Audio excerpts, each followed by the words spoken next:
नमस्कार, मैं ललित वैष्णव। आज हम कक्षा 12 के भूगोल विषय का पहला पाठ, जो आपने पिछले वीडियो में मानव भूगोल का अर्थ और परिभाषा तक पढ़ा, उससे आगे का हिस्सा मानव भूगोल की प्रकृति और विशेष क्षेत्र के बारे में आज हम अध्ययन करेंगे। तो हम शुरुआत करते हैं मानव भूगोल की प्रकृति। कोई भी जो विषय होता है उसकी प्रकृति को समझना बहुत ज़्यादा आवश्यक होता है। प्रकृति को लेकर के कक्षा 12 के विद्यार्थियों को एकदम से ये नए नए शब्द होते हैं, इसलिए थोड़ी सी समस्या होती है कि इस प्रकृति का जो मेन मीन्स होता है, मेन जो अर्थ होता है, वो किस प्रकार क्या होता है।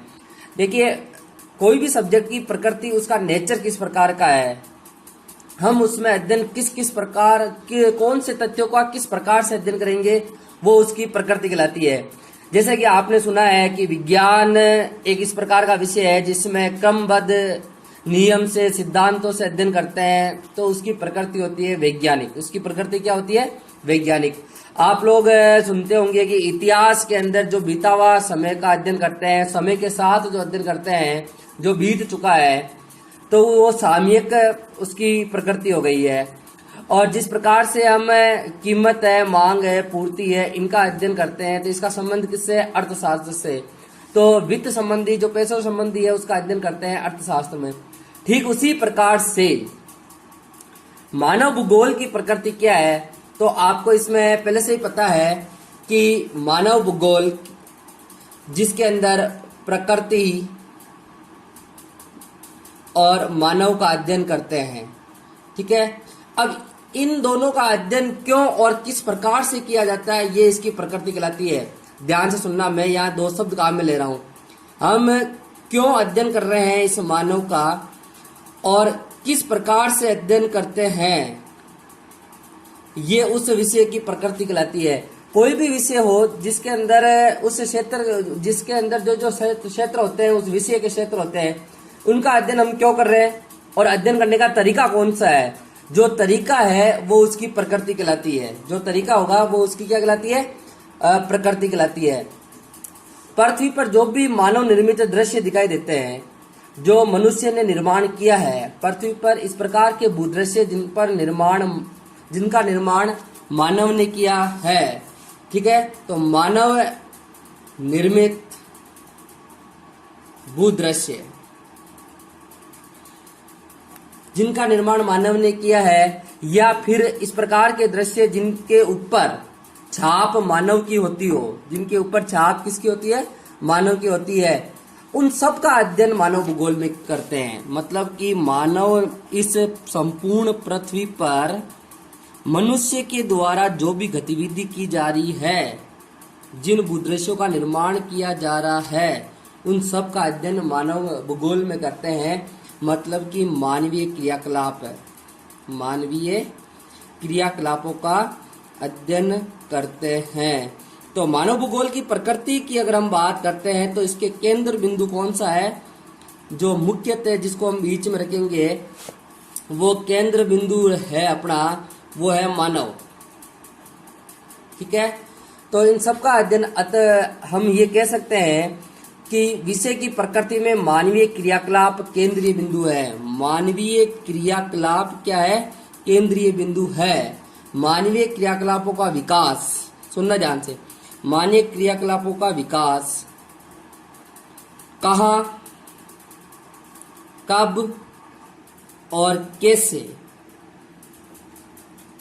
इन प्रश्नों का उत्तर मानवीय क्रियाकलापों का विकास इस प्रकृति के संबंध में, इस धरातल के संदर्भ में कहाँ, कब और कैसे हुआ है, इनका भौगोलिक दृष्टिकोण प्रस्तुत करना ही मानव भूगोल की प्रकृति है। इनका भौगोलिक दृष्टिकोण प्रस्तुत करना ही मानव भूगोल की प्रकृति है। मैं एक बार वापस बोल रहा हूँ। देखिए, प्रकृति जो शब्द है, नेचर, जिस किसी भी विषय का जो नेचर होता है, उसका मतलब ये होता है कि इस विषय के अंदर ऐसे कौन से क्षेत्र है जिनको अध्ययन करने का तरीका किस प्रकार से है और हम अध्ययन क्यों कर रहे हैं। तो अपने पास सबसे पहले कितने प्रश्न आए? 2, कि जिस विषय के अंदर हम इसका अध्ययन क्यों कर रहे हैं, जिस क्षेत्र का अध्ययन क्यों कर रहे हैं और किस प्रकार से करेंगे। अब रही बात मानव भूगोल की, तो आपको पहले से पता है कि मानव भूगोल में धरातल और मानव का अध्ययन करते हैं। इसमें मुख्य बिंदु कौन है? मानव। मुख्य बिंदु कौन है? मानव। मानव ऐसे कौन कौन से क्रियाकलाप करता है उनका अध्ययन करेंगे इस विषय के अंदर। अब अध्ययन करते हैं तो मानव क्रियाकलाप क्यों कर रहा है? क्योंकि वो अपना विकास चाह रहा है, क्योंकि वो अपना विकास चाह रहा है। तो विकास करने के लिए वो उसने कहां पर, कैसे, कब और कैसे कार्य किया, उनका भौगोलिक दृष्टिकोण प्रस्तुत करना ही मानव भूगोल की प्रकृति है। और ये प्रकृति एक तरीके से हम कह सकते हैं कि वैज्ञानिक तथा कलात्मक दोनों प्रकार की है। कला और विज्ञान दोनों प्रकार की है।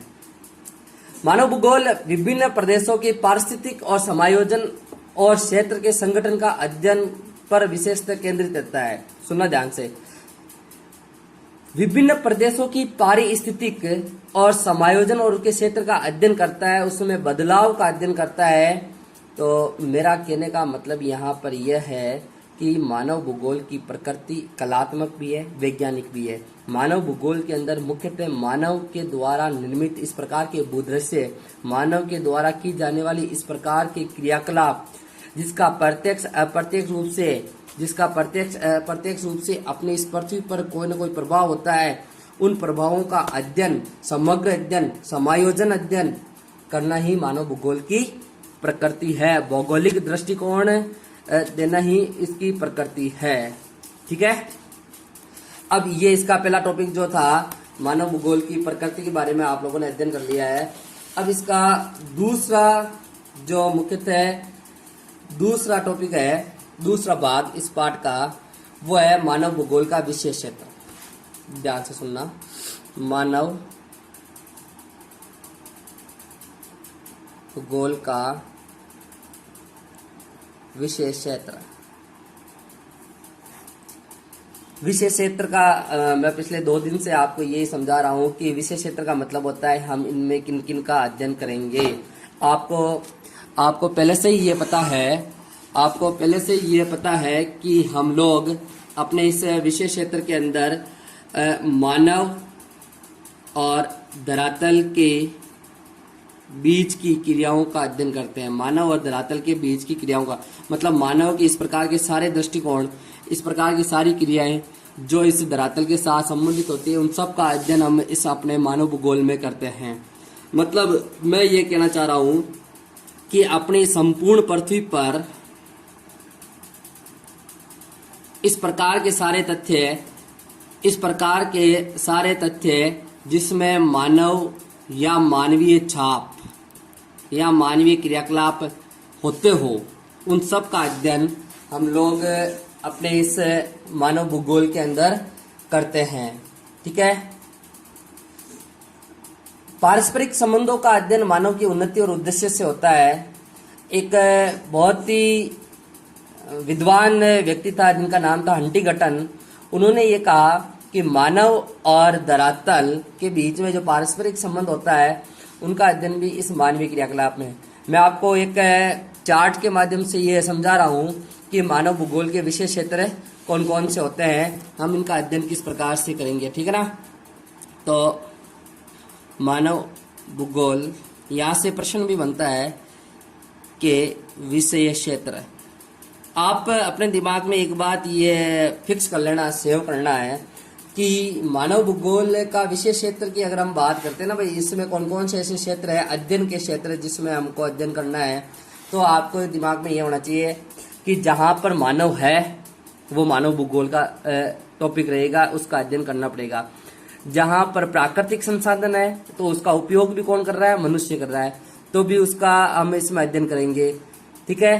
तो 6 मुख्यतः इसके भाग बांट रहा हूं, आपको एक एक के बारे में समझाएंगे। ठीक है। पहला है जनसंख्या और उसकी क्षमता। जनसंख्या व उनकी क्षमता ठीक है, पहले एक बार ये आप चार्ट देख लो, उसके बाद में हम दूसरी बात करेंगे। दूसरा है प्रदेश के प्राकृतिक संसाधन, प्रदेश के प्राकृतिक संसाधन। तीसरा है सांस्कृतिक वातावरण,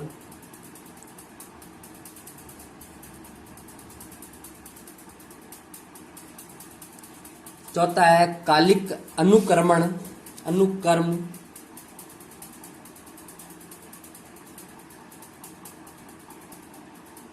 कालिक अनुक्रम। पांचवा है समायोजन व प्रादेशिक संगठन, समायोजन व प्रादेशिक संगठन।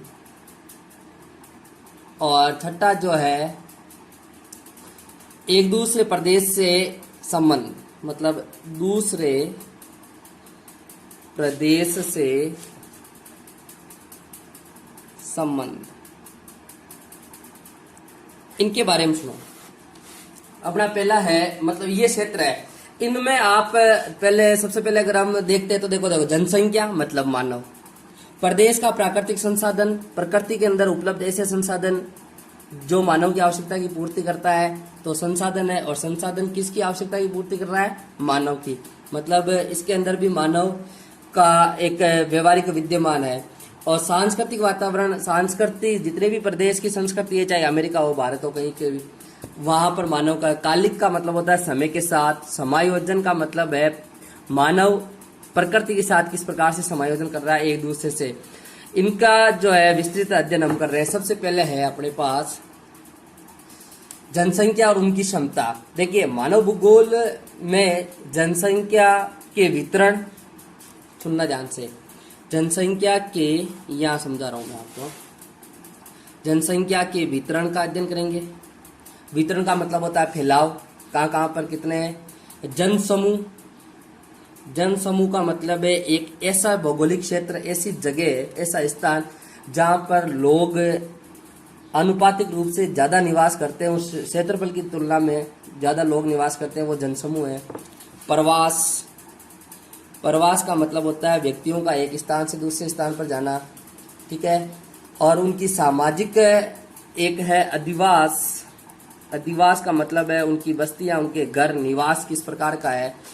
और एक सामाजिक संरचना, कौन सा है? सामाजिक संरचना, इनका भी अध्ययन करते हैं।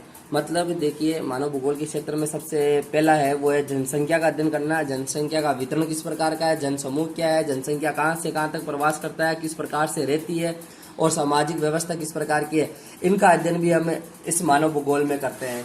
दूसरा इसका भाग है प्रदेश की प्राकृतिक संसाधन। दूसरा कौन सा है? प्रदेश का प्राकृतिक संसाधन। अपने इस पृथ्वी पर विभिन्न प्रकार के संसाधन है, जैसे कि भूमि, सुनना ध्यान से, दूसरे का मैं बता रहा हूं इसका, ठीक है, जैसे कि भूमि, जल, वन, खनिज, ये प्रत्यक्ष अप्रत्यक्ष रूप से मानव के क्रियाकलाप में, मानव के उपयोग में है। भूमि मानव के उपयोग की चीज, मतलब मुख्यतः भूमि मानव भूमि पर निर्भर है। जल है, वन है, खनिज है, ये इन सब की आवश्यकता मानव को पड़ती है। और इसका मतलब है इन प्राकृतिक संसाधनों का उपयोग कौन कर रहा है? मानव। कौन कर रहा है? मानव। शब्द कौन सा आया? मानव। तो मानव आया तो किसका विशेष क्षेत्र हुआ? मानव भूगोल का। किसका हुआ? मानव भूगोल का। तीसरा है सांस्कृतिक वातावरण। सांस्कृतिक वातावरण का अर्थ ये होता है, देखिए दो प्रकार के शब्द चलते हैं अपने, अगर हम देखते हैं, सांस्कृतिक शब्द है मानव के द्वारा निर्मित ऐसे भूदृश्य जो मानव के द्वारा, जैसे कि मान लो कि कोई भी सामाजिक संरचना होती है, जैसे कि विवाह है, कोई जीवन मृत्यु है, या कोई भी सामाजिक कार्य है, या कोई घर है, मंदिर है, मस्जिद है, इनका निर्माण प्रकृति ने नहीं किया, इनका निर्माण मानव ने किया। तो इनके द्वारा जो वातावरण बनता है, पूरा एनवायरनमेंट बनता है, वो है सांस्कृतिक वातावरण। मतलब मानव के द्वारा किया गया इस प्रकार का क्रियाकलाप जो सामाजिक है और समायोजन है, इनका अध्ययन इसमें किया जाता है। तीसरा हो गया अपने। चौथा है कालिक अनुक्रम। कालिक अनुक्रम का मतलब होता है, काल का मतलब होता है समय। काल का मतलब क्या है? समय। समय के साथ प्रकृति और मानवीय क्रिया दोनों में परिवर्तन होता है। जिस प्रकार की संस्कृति प्राचीन काल में थी वैसी संस्कृति आज नहीं है। आने वाले समय में अलग प्रकार की संस्कृति हो सकती है।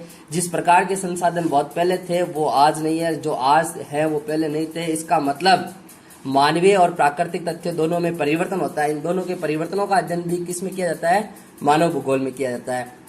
समायोजन, पांचवा, समायोजन और प्रादेशिक संगठन। समायोजन और प्रादेशिक संगठन का मतलब ये होता है कि विभिन्न अपने इस पृथ्वी पर विभिन्न प्रकार के महाद्वीप, देश, राज्य, जिले, इस प्रकार के अलग अलग भौगोलिक स्थलखंड है। कहीं पर शीत है, कहीं पर उष्ण है, कहीं पर उपोष्ण है, ऐसे बहुत सारे क्षेत्र है। उन सब प्रादेशिक भागों का अध्ययन किया जाता है, क्योंकि शीत प्रदेशों में भी मानव निवास करता है, उष्ण प्रदेशों में मानव निवास करता है। वो वहां के वातावरण के अकॉर्डिंग अपने आप को समायोजन कर रहा है। जैसे राजस्थान का व्यक्ति, जैसे जैसलमेर का कोई व्यक्ति है, तो वो वहां के तापमान के, वहां की जलवायु के अनुसार अपने आप को डाल दिया और अपने उसी प्रकार का अधिवास है, उसी प्रकार का प्रवास है, उसी प्रकार का रहन सहन है, खान पान है। और अमेरिका का व्यक्ति जिस प्रकार का वातावरण है उसी प्रकार से रहता है। तो अपने अलग अलग प्रदेश का जो वातावरण है और अलग अलग प्रदेश की वातावरण के अनुसार, वहां की जलवायु और वहां की कंडीशन के अनुसार मानव अपने आप को समायोजन कर लेता है। वो भी अध्ययन किस में किया जाएगा? मानव भूगोल के विषय क्षेत्र में आता है। तथा ये जो अलग अलग प्रदेश है, एक प्रदेश अलग है, एक प्रदेश अलग है, इनके दोनों के बीच में कितना समायोजन है, कितना समानता है, कितनी असमानता, उनका अध्ययन भी किसमें किया जाता है? मानव भूगोल में किया जाता है। तो एक बार रिपीट कर रहा हूं मैं, मानव भूगोल के विषय क्षेत्र कितने हैं? काफी बार प्रश्न पूछा गया है। मानव भूगोल के विषय क्षेत्र कितने हैं? तो 6 प्रमुख विषय क्षेत्र हैं। जनसंख्या का अध्ययन करना या उनकी क्षमता का अध्ययन करना, प्राकृतिक संसाधनों का मानवीय क्रियाकलापों के साथ अध्ययन करना, सांस्कृतिक वातावरण का अध्ययन करना, कालिक अनुक्रम का अध्ययन करना, समायोजन और दूसरे पृष्ठभूमि के साथ ही इसका समायोजन है, उनका अध्ययन भी करना है। अपने 12वीं में एक इसी चैप्टर में एक थोड़ा सा इतिहास टाइप का हेडिंग दिया है, वो है मानव भूगोल का विकास। वो क्या है? मानव भूगोल का विकास, उसके बारे में अध्ययन करना है। मतलब कि मानव भूगोल का विकास किस प्रकार से हुआ। तो इसमें 3 कालक्रम दे रखे हैं, जैसे कि पहला है प्राचीन काल, फिर दूसरा है मध्यकाल और तीसरा है आधुनिक काल। एक आधुनिक काल, ये 3 काल है। देखिए इसमें तीनों काल के अंदर मानव और प्रकृति अथवा धरातल के बीच में क्रिया होती है। धरातल के बीच में क्रिया होती है। लेकिन प्राचीन काल में मनुष्य के पास तकनीकी ज्ञान, टेक्नोलॉजी जिसको बोलते हो आप, तकनीकी ज्ञान की कमी थी, तो वो कम प्रयोग कर रहा था, प्राकृतिक संसाधनों का विद्रोहन कम कर रहा था। समय के साथ तकनीकी ज्ञान में वृद्धि होती है और मानवीय क्रियाकलाप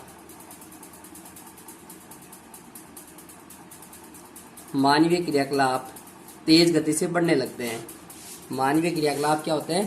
तेज गति से बढ़ने लगते हैं और समझौता अलग प्रकार से और विकास। मतलब कि ये 3 जो कालखंड दे रखे हैं ना विकास का, इसमें आपको इस प्रकार से समझना है। ज्यादा हम इतिहास के बारे में हम अध्ययन नहीं करेंगे। हमको ये ध्यान में रखना है कि प्राचीन काल के अंदर मानव और धरातल के बीच में क्रिया कम होती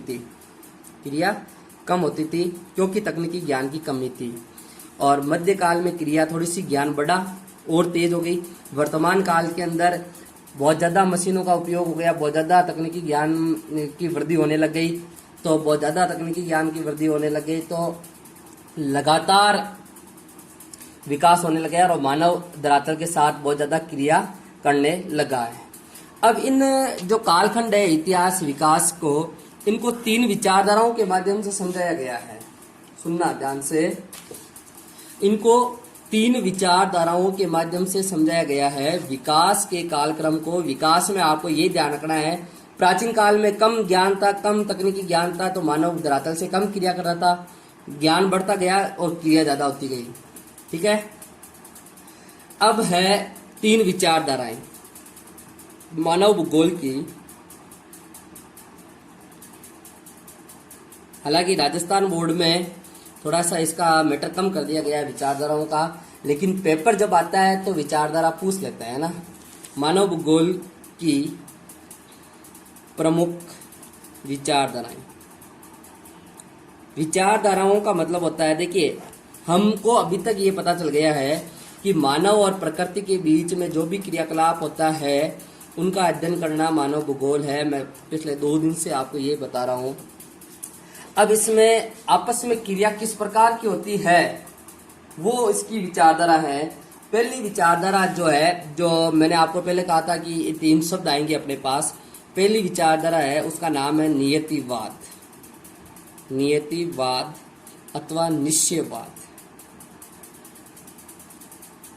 मानव भूगोल के पिता जैसे फ्रेडरिक रेडजल, उनकी शिष्या सैंपल, एलन सी सैंपल और कार्ल सावरग इत्यादि इन लोगों ने ये माना कि मानव भूगोल निश्चयवाद जो विचारधारा है उसका मतलब ये होता है कि प्रकृति निश्चित है। प्रकृति निश्चित है, प्रकृति निश्चित है, प्रकृति के संसाधन निश्चित है। मतलब सर्वोपरि कौन है? प्रकृति। सर्वोपरि कौन है? प्रकृति, अपनी पृथ्वी। ठीक है, ये जो आदेश देती है उसी प्रकार से, इस आदेश के अकॉर्डिंग, उसी प्रकार से मानव क्रियाकलाप करता है। मानव क्रियाकलाप करता है मतलब कि प्रकृति निश्चित है, उसमें किसी प्रकार का परिवर्तन नहीं हो सकता है। प्रकृति जिस प्रकार का आदेश देती है मानव को उसी प्रकार से क्रियाकलाप करना पड़ता है। ये जो विचारधारा थी वो नियतिवाद की थी। रेडजेल ने ये कहा था कि प्रकृति जैसा आदेश देती है उसी प्रकार से मानव को क्रिया करनी चाहिए। अगर प्रकृति के विरुद्ध चल करके मानव अपने तकनीकी ज्ञान से विकास करता जाता है तो प्रकृति का विध्वंस हो जाएगा और इसका परिणाम थोड़ा सा नुकसानदायक होगा। और ये बात सही भी है। ठीक है, प्रकृति के साथ जितनी ज्यादा छेड़छाड़ करते हैं तो उतना ही परिणाम गंभीर होता है। तो पहली विचारधारा, मानव और, देखिए मानव और धरातल के बीच में क्रिया हो रही है, लेकिन किसके आदेश के अनुसार? प्रकृति के आदेश के अनुसार। तो सर्वोपरि कौन है? प्रकृति। वो है निश्चयवाद। वो कौन सी विचारधारा हो गई? निश्चयवाद। प्रमुख समर्थक कौन है? रेडजेल। दूसरी विचारधारा थी संभववाद। संभववाद विचारधारा के जो विचारक थे जैसे कि फेब्रे, ब्लांस, ये नाम आपको सीखने पड़ेंगे। ठीक है ना, फेब्रे, ब्लांस, इन्होंने ये कहा कि अगर हम प्रकृति के आदेश के अनुसार क्रिया करेंगे तब तो प्राचीन काल की बात हो गई, सिंधु घाटी सभ्यता टाइप की उस प्रकार की बात हो गई, तब मानव का विकास कहां पर है? हमें प्रकृति अवसर दे रही है। देखिए संभववाद वाले क्या कह रहे हैं?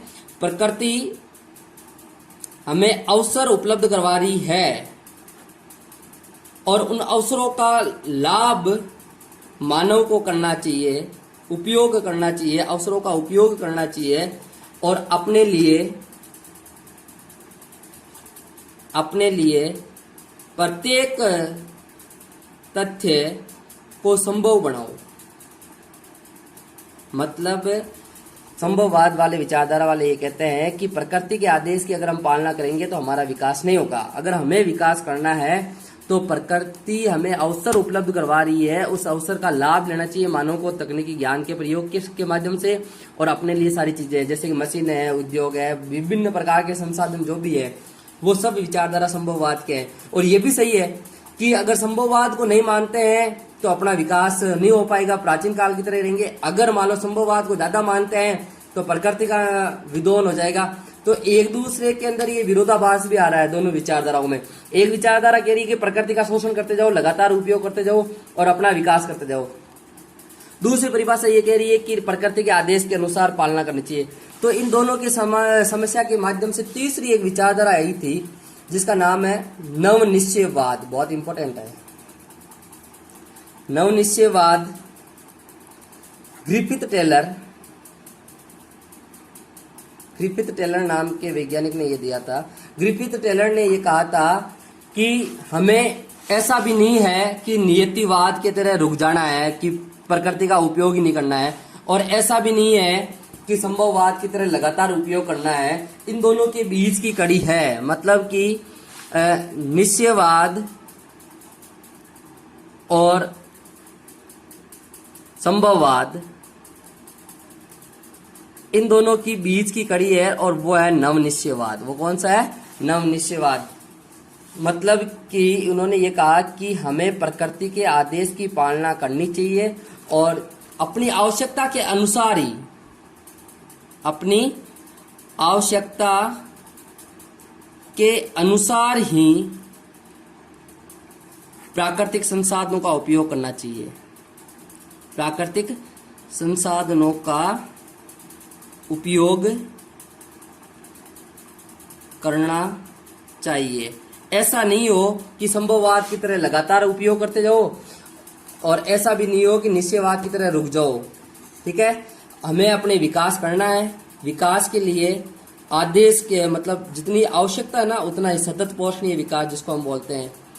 ठीक है, उसी प्रकार से संसाधनों का उपयोग करना चाहिए, उसी प्रकार से संसाधनों का उपयोग करना है। ठीक है, इनकी विचारधारा को रुको और जाओ की संकल्पना का भी नाम दिया गया है। रुको और जाओ, इन्होंने एक उदाहरण लिया। इस विचारधारा को कहा गया नवनिश्चयवाद को, रुको और जाओ की संकल्पना। इसका इनको लिया कि भाई जैसे कि हम रोड पर 3 प्रकार की लाइट देखते हैं। 3 रोड पर जो सिग्नल होता है ना, ट्रैफिक सिग्नल, एक तो लाल, एक हरा और एक पीला। लाल का मतलब है रुक जाओ। तो ऐसा भी नहीं है कि प्रकृति के साथ हम क्रिया करते हैं तो एकदम से रुक जाए तो अपना विकास नहीं होगा, और संभववाद की तरह ऐसा नहीं है कि लगातार विकास करते जाए। हमें पीली लाइट जो होती है, पीले कलर की लाइट होती है, इसका मतलब क्या होता है? धीरे धीरे चलो। मतलब कि उन्होंने इस उदाहरण के माध्यम से ये समझाने का प्रयास किया है कि हमें प्रकृति के साथ क्रिया करनी है, लेकिन एक जितनी हमारी आवश्यकता होती है उसी प्रकार से विकास करना चाहिए। ऐसा नहीं हो कि लगातार मानवीय उपयोग मशीनों के माध्यम से प्रकृति को खोखली कर दें, और ऐसा भी नहीं है कि नियतिवाद की तरह हम लोग रुक जाएं। ये 3 विचारधारा है। ठीक है, इनके नाम जो ग्रिफिथ टेलर वगैरह ये है, इनके बारे में आप विशेष ध्यान रखना। तो हमारा ये जो पहला चैप्टर है ये पूरा हुआ है, और इनके जो होमवर्क है वो मुख्यतः, हालांकि इस अपने इस छोटे प्रश्न ही आने हैं, जैसे कि मानव भूगोल का क्षेत्र, और मानव भूगोल का क्षेत्र हो गया, मानव भूगोल की प्रकृति हो गई, विचारधाराएं हो गई, और मुख्यतः जो नवनिश्चयवाद है ना, ये इंपॉर्टेंट है। मुख्यतः कौन सी है? नवनिश्चयवाद। Okay, thank you.